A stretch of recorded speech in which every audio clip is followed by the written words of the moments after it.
अस्सलाम वालेकुम रहमतुल्लाहि वबरकातुहू। उम्मीद करता हूँ कि आप सब खैरियत से होंगे। अल्लाह के फ़ज़ल से मेरे भाइयों, अल्लाह का बड़ा फ़ज़ल बड़ा करम है कि अल्लाह ने हम सबको ईमान की दौलत से नवाजा है। मेरे भाइयों, इसी की फ़िक्र है कि किस तरीके से जो है उम्मत के अंदर दीनदारी का माहौल आ जाए। आज पूरे उम्मत के अंदर बेदीनी का माहौल है। हमारा नौजवान तबका गफलत और गुमराही में ज़िंदगी काट रहा है। मेरे भाई, इसी की फ़िक्र है कि किस तरीके से ज़्यादा अपने नस्लों के अंदर तरबियत का मामला ला दिया जाए मेरे भाई, जिससे हमारी नस्ल जो है गफलत और गुमराही से बच जाए। मैं आपको एक वाक़या बताना चाहता हूँ मेरे भाइयों कि एक जो है सहाबी थे, उनका नाम था बहलोल। अल्लाह के बड़े अजीज़ और महबूब थे मेरे भाई। एक वक्त जो है वो बहलोल एक बाज़ार में दो लकीर बना रहे थे।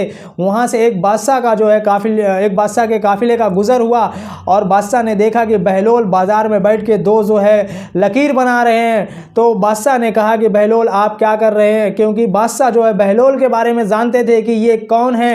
तो उन्होंने कहा कि दो लकीर बना रहा हूँ, आपस में मिलाने की कोशिश कर रहा हूँ मगर नहीं मिल रहे ये दोनों लकीर। बादशाह ने उस वक्त बहलोल को कहा कि आप हट जाइए, हमारा काफ़िला जो है गुज़र हो जाए यहाँ से। तो जब बहलोल वहाँ से हट गए और बादशाह चले गए, इसी तरीके से कुछ दिनों बाद जो है बहलोल कब्रिस्तान के अंदर बैठ के दो लकीरें बना रहे थे और उस वक्त भी बादशाह का गुज़र वहाँ से हुआ। बादशाह ने पूछा कि बहलोल आप क्या कर रहे हो। तो बहलोल ने कहा कि मैं उसी तरीके से आज दो लकीरें बना रहा हूँ जिस तरीके से मैं कल बाज़ार में बना रहा था, आज कब्रिस्तान में बना रहा हूँ। इन दोनों को मिलाने की कोशिश कर रहा हूँ मगर उसी तरीके से आज भी ये लकीर मिलने को तैयार नहीं है। तो बादशाह ने उस दिन पूछा कि बहलोल ये इसका मतलब क्या है, ये जो दोनों लकीर मिला रहे हो आप क्या साबित करना चाहते हो।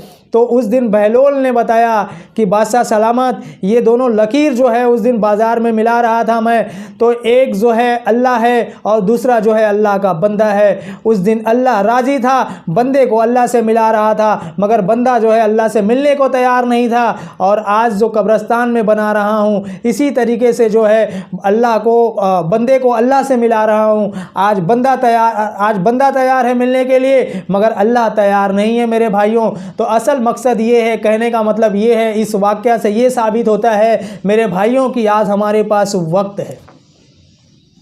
आज हमारे पास वक्त है मेरे भाई। अगर हमने अपने अल्लाह को राज़ी कर लिया मेरे भाइयों तो हमेशा हमेश की कामयाबी है। और अगर हम कब्र में चले जाएं मेरे भाई तो एक पल का भी अल्लाह हमें वक्त नहीं देगा अल्लाह को राज़ी करने के लिए मेरे भाई। कितना भी पछतावा हो जाए, कितना भी हम अल्लाह के सामने गुजारिश कर लें कि अल्लाह कुछ वक्त की हमें ज़िंदगी दे दे, मैं जाऊँगा, पलक झपकने के बराबर भी अल्लाह तेरी नाफरमानी नहीं करूँगा, मगर यकीन माने मेरे भाई उस वक्त अल्लाह हमें वक्त नहीं देगा। मेरे नौजवान भाइयों, मैं आप लोगों से कहना चाहता हूं, मेरी नौजवान बहनों, कि सोशल मीडिया का दौर है, हमारे ईमान से हमें हटाने की पूरी साजिश चल रही है। ये सोशल मीडिया के दौर से हटकर अपने ईमान और यकीन को बनाने की कोशिश करें और पूरी तरीके से अपनी ज़िंदगी को अल्लाह के इताअत, रसूलुल्लाह सल्लल्लाहु अलैहि वसल्लम की सुन्नत पे लाए मेरे भाइयों।